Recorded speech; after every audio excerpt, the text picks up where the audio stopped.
మన తెలుగు నటి, అలాగే తెలంగాణ నటి అనుకోవచ్చు ప్రత్యూష. 2002లో చనిపోయింది. సో వాళ్ళ మదర్ ఉన్నారు. సుప్రీంకోర్టు ఈ రోజు కొన్ని ఆదేశాలు అయితే ఇచ్చింది. ఆ కేస్ డీటెయిల్స్ ఏంటి, అసలు ఆ రోజు ఏం జరిగింది ఒకసారి మాట్లాడే ప్రయత్నం చేద్దాం. ప్రత్యూష గారి మదర్ ఉన్నారు, ఒకసారి మాట్లాడే ప్రయత్నం చేద్దాం. మ్యామ్, ఫస్ట్ ఆఫ్ ఆల్ మిమ్మల్ని చూడగానే మ్యామ్, మీ చేతులకు పెట్టుకున్నటువంటి రింగ్స్ కానీ, తర్వాత మీరు వేసుకున్నటువంటి కడెం కానీ, మీ ఇల్లు చూస్తే కానీ కంప్లీట్లీ దేవతామూర్తులతో నిండిపోయి ఉంది మ్యామ్. అంటే వీళ్ళనే నమ్ముకున్నారా? అంటే మీ అమ్మాయి చనిపోయిన తర్వాత మేడం, మనుషులను నమ్మేదానికంటే దేవుడిని నమ్మితే మేలనుకునే ఒక సిచ్యువేషన్కి వచ్చేసాను. మనుషులతోటి మోసపోయి, మనుషులతోటి దౌర్జన్యాలు అయిపోయి, నా బిడ్డను పోగొట్టుకొని, సో మనుషులను నమ్మేదానికంటే దేవుడిని నమ్ముకుంటే ఒకసారి కాకపోతే ఒకసారన్నా బ్లెస్సింగ్స్ ఇస్తాడు అనేసి దేవుడిని నమ్మాను. సో అదే నమ్మకం మీద పోరాటం చేసిన. ఈరోజు కొద్దిగా సక్సెస్ అయినా. మొత్తం అన్ని సాయిబాబా అనుకోండి, అమ్మవారు అనుకోండి, కృష్ణుడు అనుకోండి, ప్రతి వాళ్ళు ఉన్నారంటే మొక్కని దేవుడు అంటూ ఎవరు లేరు అనుకుంటా నాకు తెలిసి ఇన్ని ఇయర్స్ ఆఫ్ పోరాటం. లేదు, అందరు దేవుళ్ళని మొక్కుతాము. బట్ మేము ఒక డ్యూటీ లాగా పెట్టుకుంటాం. మార్నింగ్ బాబు ఎంత అర్జెంట్ వర్క్ మీద వెళ్ళినా పూజ చేసి వెళ్తాడు. అలా నేను రెడీ చేశాను మా బాబుని. ఒకవేళ 7 o'clock వెళ్ళేదంటే 5 o'clock లేచి పూజ చేసి వెళ్ళిపోతాడు. 5 o'clock వెళ్ళేదంటే 3 o'clock లేచి పూజ చేసి వెళ్ళిపోతాడు. అంటే నేను అలా ట్రైనింగ్ ఇచ్చాను బాబుకి. బాబు నేను ఎలా చెప్తే అలా వింటాడు, సిస్టమేటిక్. ఈవినింగ్ నాకు ఈ ట్రస్ట్ కొద్దిగా నా వర్క్స్ నాకు ఉంటాయి, బయటకు వెళ్తాను కాబట్టి ఈవినింగ్ పూజ నేను పెట్టుకుంటాను. 8 o'clock వచ్చిన పూజ చేయింది తినను, పూజ చేసుకొని తింటాను. 9 o'clock వచ్చిన దేవుడికి దండం పెట్టుకొని తింటాను. అంటే మార్నింగ్ ఒకళ్ళం, ఈవినింగ్ ఒకళ్ళం అలా పెట్టుకొని దేవుళ్ళని నమ్ముకున్నాం, మా కష్టాన్ని నమ్ముకున్నాం, జస్టిస్ను నమ్ముకున్నాం. మనుషులను నమ్మే బదులు వీటన్నిటిని నమ్మితే బాగుంటుంది అని చెప్పి ఒక ఎమోషన్లోకి వచ్చేసాం మేము. 2002 నుంచి ఈనాటి వరకు మ్యామ్ ఎవరెవరిని కలిసి ఉంటారు, ఎవరెవరి దగ్గరకి మీ బాధని చెప్పుకోవడానికి వెళ్ళుంటారు? బాధను ఎక్స్ప్రెస్ చేస్తే ఎవరు వినరు మేడం. ఆ కాలంలో కానీ ఈ కాలంలో బాధని చెప్తే వినే వాళ్ళు ఎవ్వరు లేరు, తక్కువ. బట్ కలవడానికైతే వెళ్ళాను. అప్పుడట్లో వైఎస్ రాజశేఖర రెడ్డి గారు బతుకున్నారు, లెజెండ్ ఆయనను కలిశాను. కల్వకుంట్ల చంద్రశేఖరరావుని కలిశాను. అందరిని లెజెండ్స్ని అందరినీ కలిశాను. అంటే అందరూ అయ్యో అన్నారు, పాపం అన్నారు, అమ్మాయి పోయింది అన్నారు, అన్నీ అన్నారు. ఎవరు కూడా సాయం చేయడానికైతే ఫార్వర్డ్ కాలేదు. ఏదో అసెంబ్లీలో మాట్లాడారు, సిబిఐకి ఇప్పించారు, అంతవరకు చేశారు. తర్వాత వదిలిపెట్టేశారు. నా పోరాటం నేనే చేసుకున్నాను, ఒంటరి పోరాటం మాత్రమే. ఎవ్వరు కూడా ముందుకు రాలా, నో బడీ కమింగ్. నేను ఉన్నాను, నువ్వేం చేస్తున్నావు, లీగల్గా ఏమైనా సహాయ సహకారాలు కావాలా? ఒకరిద్దరు అడ్వకేట్లు సహాయం చేశారు తప్పితే మిగతా ఎవ్వరు కూడా సహాయం చేయలేదు నాకు. నేనే ఒంటరిగా కొట్లాడాను, నేనే ఒంటరిగా పోరాటం చేసుకున్నాను. నేనే నాకున్న దాంట్లో రూపాయి ఉంటే సార్ 10 పైసలు ఇస్తాను సార్, 5 పైసలు ఇస్తాను సార్ అని అలా అడ్వకేట్తో మాట్లాడుకుని చేసుకున్నాను. ఎవిడెన్స్లు మ్యామ్, ఎవిడెన్స్ కలెక్ట్ చేయడానికి ఎంత ఇబ్బంది పడ్డారు మీరు? అంటే తుడిచిపెట్టే ప్రయత్నం జరిగింది కదా? ఎవిడెన్స్ అంటే ఉంది అండి, చాలా కష్టం ఉంటుంది. ఎందుకంటే ఇది కొద్దిగా పెద్దవాళ్ళు ఇన్వాల్వ్ అయిన కేసు కాబట్టి కష్టం ఉంది. బెదిరించారు, భయపెట్టారు, ఆపడానికి ప్రయత్నం చేశారు ఎవిడెన్స్ కలెక్ట్ చేయకుండా. అప్పట్లో సిబిఐ ఎంటర్ కాకముందుకు బాగా భయపెట్టారు. బట్ నేను ఒకటే ఉద్దేశం, నా కూతురు చనిపోయింది, అది నా కూతురు, నేను కష్టపడాలనే ఉద్దేశంతో తిరిగాను. నాకు దొరికిన ఎవిడెన్స్ని సబ్మిట్ చేశాను. మీరు ఏమనుకున్నారు మ్యామ్? అంటే ప్రత్యూష ఒకవేళ బతుకుంటే మీరు అంటే ఏ స్టేజ్లో ఉండాలి? ఇప్పుడున్నటువంటి హీరోయిన్లో ఎవరితో పోలుస్తారు మ్యామ్ ప్రత్యూష ఇక్కడ ఉండేది అని? అంటే ప్రత్యూష అప్పుడే తను ఎలా అంటే ఒక రెస్పాన్సిబిలిటీ గర్ల్ అండి.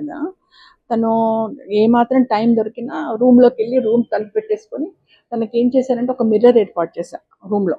ఆ రూమ్ అంతా ఖాళీగా ఉంటుంది, ఇప్పటికి కూడా రూమ్ ఖాళీగా ఉంటుంది. రూమ్ అంతా ఖాళీగా పెట్టేసి తనకు ఒక మిర్రరు, ఒక టేబుల్, ఒక తనకు కావాల్సిన అవి, ఒక స్టూల్.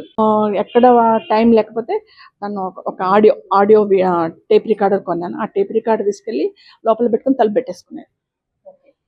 అందులో సావిత్రి డైలాగ్స్, సౌందర్య డైలాగ్స్ ఉంటే అవి చేస్తూ తన యాక్టింగ్ చూసుకునేది మిర్రర్లో. అంటే నవ్వుతే ఎలా ఉంటాం, ఏడుస్తే ఎలా ఉంటాం, కోపంగా ఉంటే ఎలా ఉంటాం, ఎక్స్ప్రెషన్స్ ఇంకేమైనా చేంజ్ చేసుకోవాలా, అలా తను 2-3 hours డైలీ అందులో ఉండేది. అంటే షూటింగ్స్ లేనప్పుడు తను అలా ప్రాక్టీస్ చేసుకునేది. ఇంకా తమిళ్‌లోకి అక్కడ వెళ్ళినప్పుడు తమిళ్ రాదు ప్రత్యూషకి. అయితే నేనేం చేసేదంటే అమ్మ అంటే నేను ఇంగ్లీష్‌లో అమ్మ అని రాసేది. నేను పాప ఎంబడి ఉండదు కాబట్టి. ఆ! ఇంగవా అంటే ఇంగవా అని రాసేది నేను. రాసి ఆ డైలాగ్స్ రేపటి డైలాగ్స్ అన్నీ వాళ్ళు చెప్తూ ఉంటే తను షూటింగ్‌లో ఉంటే నేను పక్కన కూర్చొని అన్నీ రాసేసుకున్నది రేపటివన్నీ కో డైరెక్టర్‌తో. రాసుకొని అది తీసుకొచ్చి నైట్ ఇచ్చేది ఆమెకి. అమ్మ చూసుకో అమ్మ ఒకసారి అని. నేను చెప్తూ ఉంటే తను పడుకుని ఉన్నా సరే నేను ఇట్లా హోటల్ రూమ్‌లో తొడ మీద పడుకోబెట్టుకొని నేను చదువుతూ ఉంటాను నువ్వు విను అనేది. అలా హార్డ్ వర్క్ చేశాం. నేను చెప్తూ ఉండేది తను వింటూ ఉండేది, నిద్రపోయేది అట్లాగా. అలా హార్డ్ వర్క్ చేసుకున్నాం మేము. చేసుకొని తనకు ఏంటంటే సౌందర్య అంటే ఇష్టము, శ్రీదేవి అంటే ఇష్టము, సావిత్రి అంటే ఇష్టం. ఈ ముగ్గురివే క్లిప్పింగ్స్ ఎక్కువ చూస్తుండే. సినిమాలు కూడా అవే పెట్టుకున్నారు. అక్క తమ్ముళ్ళు ఇద్దరు గొడవ పడేవాళ్ళు టీవీ పెట్టుకొని. నువ్వెప్పుడు ఆడోళ్ళ సినిమాలు చూస్తావు, నాకు ఇది వద్దు అని వాడు. లేదు లేదు నేను ఇవే చూస్తాను తను. ఇద్దరు గొడవ పెట్టుకొని కొట్లాడుకునేవాళ్ళు, జుట్లు పట్టుకొని కొట్లాడుకున్నా. అప్పుడు నేను వచ్చి మాత్రం వాళ్ళిద్దరు పంచాయతీ క్లియర్ చేసేది. అంటే తనకు అంత ఇంట్రెస్ట్. సో ఆ మూడిట్లలో ఎవరో ఒకరం కావాలి అన్నట్టుగా ఉండేది. తనకు ఊహ చేసిన ఆమె సినిమా చాలా ఇష్టంగా ఉండేది. అమ్మ ఎప్పటికైనా ఇట్లాంటి సినిమాలు నేను కొద్దిగా ఎస్టాబ్లిష్ అయిన తర్వాత నేను ఇట్లాంటి సినిమాలు చేస్తా అనేది నాకు చాలా ఇష్టం. అట్లా లేడీ ఓరియంటెడ్ అని అంటే తను ఒక ఎయిమ్ పెట్టుకొని కష్టపడ్డది. ఏ ఒక్క రోజైనా ఒక 2 రోజుల ముందే ఈ డే గ్యాప్ వస్తుంది అనగా నాకు చెప్పేది, అమ్మ ఆ డే వేస్ట్ చేయకు, మనకి ఇంకో సినిమా ఉంది కదా, వాళ్ళు ఏమైనా తీసుకుంటారేమో అడుగు, నా క్లిప్పింగ్స్ ఏమైనా తీసుకుంటారేమో అడుగు, డే వేస్ట్ ఎందుకు మనకి, మనం ఉండేది చెన్నైలో, లేకపోతే తమ్ముడి దగ్గర ఉండేవాళ్ళం కదా, వాడు ఇక్కడ ఒక్కడే ఉండేవాడు, తమ్ముడి దగ్గర ఉండేవాళ్ళం కదా అని చెప్పేసి అలా తను డేస్ వేస్ట్ చేయకుండా 3 yearsలో 22 మూవీస్ చేసింది. She's very responsibility girl. అంటే తను ఏంటంటే మాకు హీరోయిన్లకు కూడా సంపాదించుకోవాలా, ఉన్నప్పుడే మంచి పేరు తెచ్చుకోవాలా అనే ఉద్దేశంతో she's doing very hard work. Industry ఎట్లాంటిదో మీరు కూడా చూస్తున్నారు, గతంలో కూడా మీరు చూసే ఉంటారు కదా, ఎందుకు హీరోయిన్ చెయ్యాలని ఎందుకు అనిపించింది? అంటే అక్కడ ఏంటంటే అమ్మాది హీరోయిన్ అని అంటే తను ఇంటర్ ఫస్ట్ ఇయర్ నేను జాయిన్ చేశాను గౌతమి రెసిడెన్షియల్లో హిమాయత్ నగర్. యాక్చువల్లీ నేను ఆమెను ఒక డాక్టర్ చేయాలి అనుకుని బైపీసీలో జాయిన్ చేశాను. చాలా కష్టపడే, ఆమె గవర్నమెంట్ ఎంప్లాయీ అయినా కూడా, టీచర్ ఉద్యోగం అయినా కూడా పాపని మంచిగా చదివించాలి అని చెప్పేసి నేను బైపీసీలో జాయిన్ చేస్తాను. అయితే అక్కడ వాళ్ళు ఈ టీవీలలో అక్కడిక్కడ ఏమొస్తుంది, జగదేక వీరుడు అతిలోక సుందరి రాఘవేంద్రరావు గారి క్లిప్పింగ్స్ అవి యాడ్స్ వస్తున్నాయి.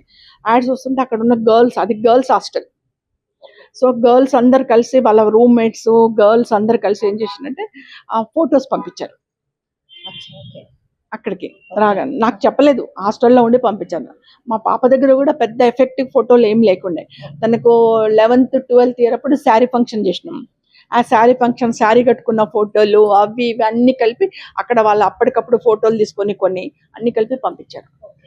15-20 మంది కలిసి పంపించారట. అందులో ప్రత్యూష్ ఒక్కతే సెలెక్ట్ అయింది. అక్కడికి కూడా నాకు ఇంటికి కాల్ వచ్చింది. అంటే పెట్టడం మాత్రం మా ఇంటి నెంబరే పెట్టింది, కానీ నాకు తెలియకుండా ఫోటోలు పంపించింది. హాస్టల్ ఫ్రెండ్స్ అందరితో పంపిస్తే ఇంటికి కాల్ వచ్చింది, ఇట్లా ప్రత్యూష ఉందండి అంటే, సార్ ప్రత్యూష మీరెవరు సార్ అంటే, ఇట్లా జెమినీ ఆఫీస్ నుంచి కాల్ చేస్తున్నాము, ప్రత్యూష ఇట్లా సెలెక్ట్ అయింది, ఆడిషన్స్కి రావాలి, ఆడిషన్స్ ఉన్నాయి అని అన్నారు. అంటే సరే అని చెప్పేసి అప్పుడు నేను తెలుసుకుంటానండి, నాకు తెలియదు, ప్రత్యూష హాస్టల్లో ఉంటుంది, అయినా మాకు సినిమాలు అంటే ఇష్టం లేదండి, పెద్దగా నేను ఇంట్రెస్ట్ చూపించలే అంటే, లేదు లేదు మీరు ఒకసారి అడగండి. అప్పుడు నేను ఫోన్ చేయకుండా డైరెక్ట్ నేను బాబు కోపంగా వెళ్ళిపోయాం. వెళ్ళిపోయి నువ్వేంది చదువుకోమంటే ఈ ఫోటోలు ఆ ఫోటోలు అక్కడికి ఇక్కడికి పంపిస్తున్నావు, అసలు నీకు ఏమీ లేదు మమ్మ, ఉట్టిగానే పంపించినాము, నాకు సెలెక్ట్ అవుతానని నేను అనుకోలే అది అంటే సరే అని చెప్పేసి ఇంకెప్పుడు ఫోటోలు పంపక ఎవరికి, చక్కగా చదువుకోను, నేను ఇంత కష్టపడి ఫీజులు కడుతుంటే నువ్వేంటిది ఇట్లా చేస్తున్నావు అని చెప్పి కోపడి వచ్చేసిన తర్వాత మా ఫ్రెండ్ ఉంది, నా కొలిగ్ని అడిగిన, ఇట్లా సంగతి ఏం చేద్దాము అని అంటే, నీకేమైనా పిచ్చా, ఎంతమంది వస్తే అందులో ఒక్కరికి వస్తుంది అవకాశము, మేము అప్పటికి మళ్ళీ జెమినీ ఆఫీస్ కలిస్తే 1 lakh అప్లికేషన్స్ వచ్చినాయంట. 1 lakh అప్లికేషన్లో మేము కొన్ని ఫిల్టర్ చేసి మీ పాపను కూడా చేసినాము, పంపించాము అన్నాను. నాకు మా ఫ్రెండ్ నడితే మా ఫ్రెండ్ పంపించు అన్నది. మళ్ళీ మా అన్నయ్యకి కాల్ చేశాను, రెండో అన్నయ్యకి, కొద్దిగా నాకు బాగా క్లోజ్ రెండో అన్నయ్య, ఆయనకు కూడా కాల్ చేసి అడిగా, అన్న ఇట్లా వచ్చింది, ఏం చేయాలా, మా పంపాలనా వద్దా, భయం వేస్తుంది, ఫీల్డ్ కదా భయం వేస్తుంది అంటే మా అన్నయ్య ఒకటే అన్నాడు, చూడు చెల్లె, నీకు బావ ఎప్పుడో 94లో చనిపోయాడు, నువ్వు చిన్నగా ఉన్నప్పుడు చనిపోయాడు, 2 పిల్లల్ని పెట్టుకొని లీడ్ చేస్తున్నావు, ఏదో చిన్న సాయం అంటే మేము చేయగలుగుతాం, నీకు లక్షలు అంటే మేము కూడా చేయలేం, నీ బిడ్డకు అవకాశం ఉంది, నీకు హార్ట్ అటాక్ వస్తుంది, హాస్పిటల్లో జాయిన్ కావాలని వస్తుంది, ఎప్పుడన్నా వస్తుంది, హాస్పిటల్లో జాయిన్ కావాలి, నీకు డబ్బులు ఎవరు ఇస్తారు, మేమైతే ఇయ్యలేం అన్ని లక్షలు, ఎవరు సాయం చేయరు, నీ బిడ్డ హీరోయిన్ అయిందనుకో సంపాదిస్తుంది, నీకు ఒక ఫైనాన్షియల్లీ సపోర్ట్ ఉంటుంది, ఇవాళ రేపు అంత కామన్, ఎవరి ప్రొఫెషన్ వాళ్ళు జాగ్రత్తగా చూసుకుంటే అయిపోతుంది అని మా అన్నయ్య కూడా సపోర్ట్ ఇచ్చాడు. సో అట్లా స్టెప్ వేసిండ్రా?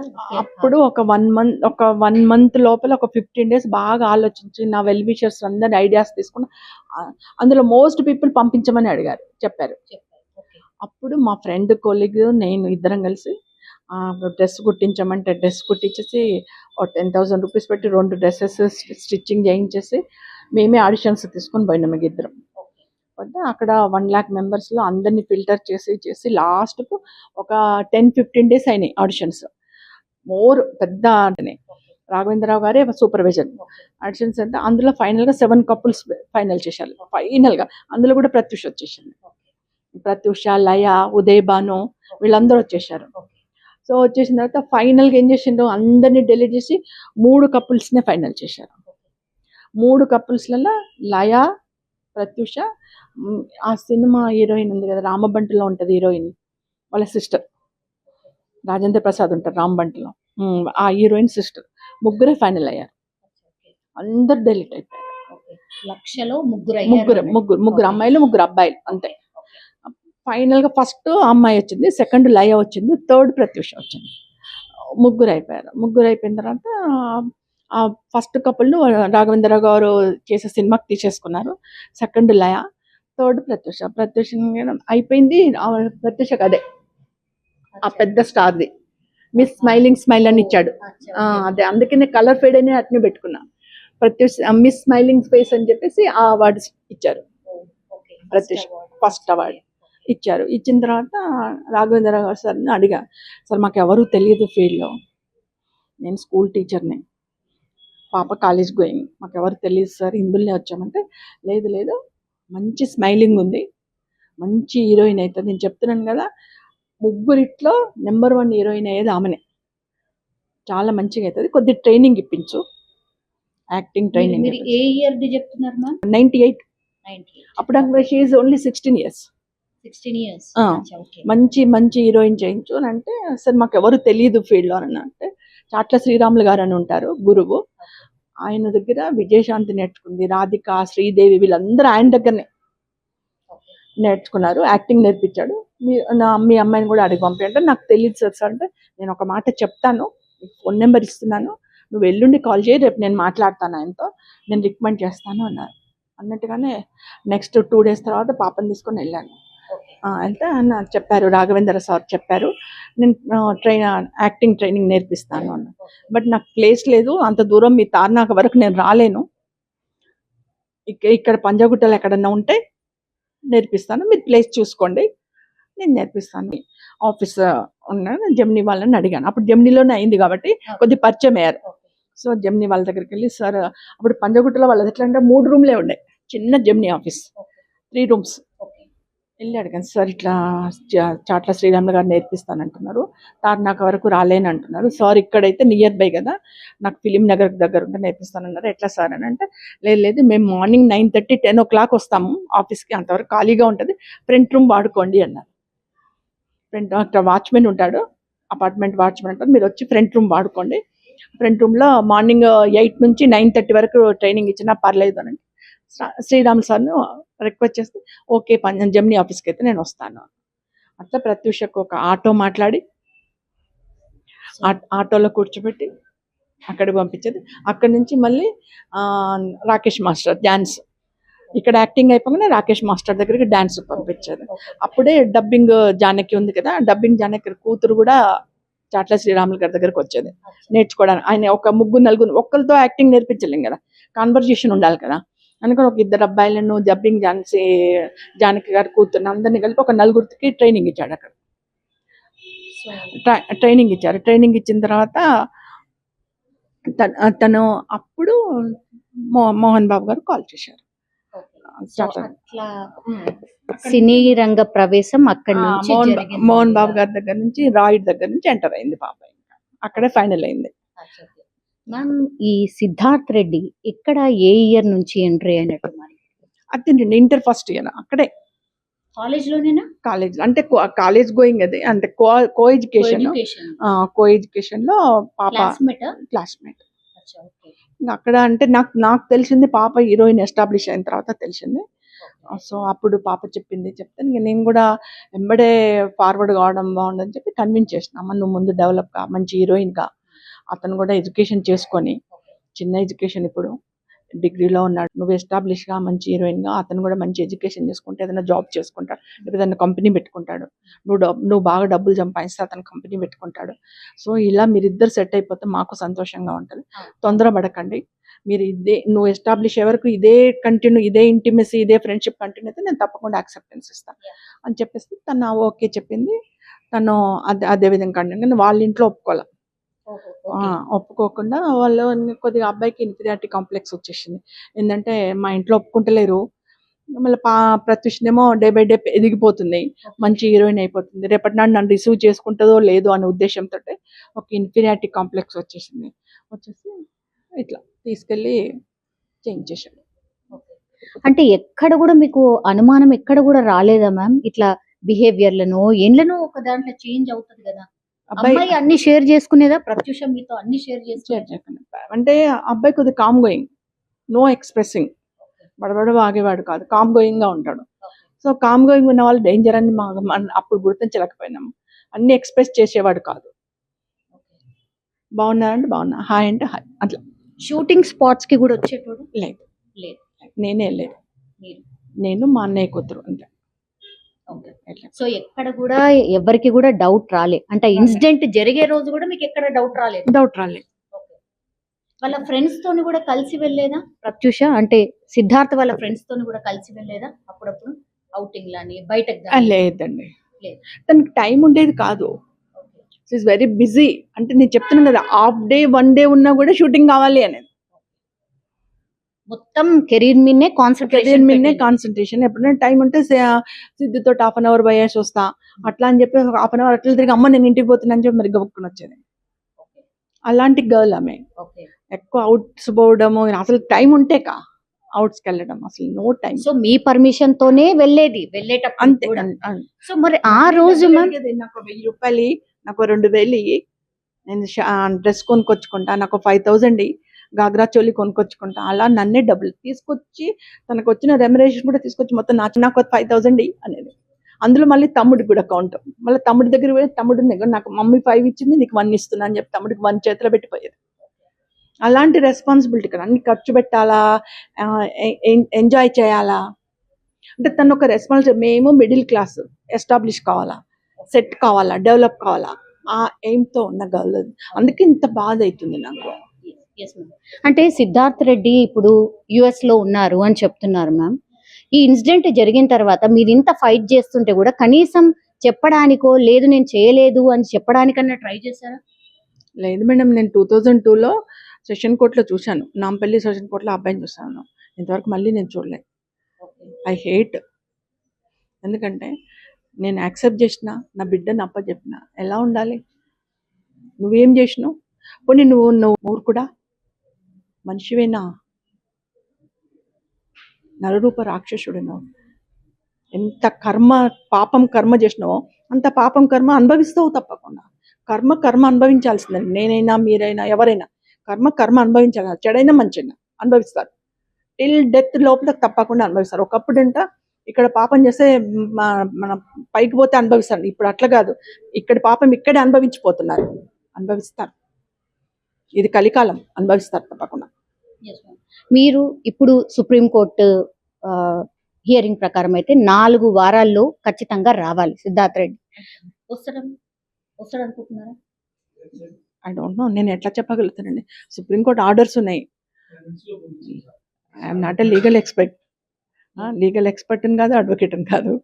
వాళ్ళు ఏం ఆలోచిస్తున్నారో మనకు తెలియదు. బట్ సుప్రీంకు ఆర్డర్ ఉంది ఆన్ ది స్పాట్ సరెండర్ అని. సో సరెండర్ కావాలి. మరి అడ్వకేట్స్ వాళ్ళు అపాయింట్ చేసుకున్న అడ్వకేట్స్ ఏం ఆలోచిస్తారో మనకు తెలియదు కదా. ఒకవేళ స్టిల్ వైట్. ఓకే, రాకపోతే కాకపోతే కోర్టులో అయితే ఏదో ఒకటి వేయాలి కదా, పిటిషన్ Reason, కౌంటర్, ఏదో something. ఏదో Yes, రీజన్, yes, ఏదో దాన్ని బట్టి మనం ఎలా అలర్ట్ కావాలన్నది ఆలోచన. వాళ్ళు కోర్టుని ఏ విధంగా సంప్రదిస్తారనే దాని మీద మనది కూడా ఉంటుంది కదా. Thank you so much. And for more videos, Please subscribe to iDream. Please subscribe to iDream. Please subscribe iDream. And please subscribe to iDream. For more videos, subscribe to iDream. Please like, share and subscribe to the channel. Congratulations, iDream. subscribe to iDream. Subscribe to iDream. so subscribe to iDream Media.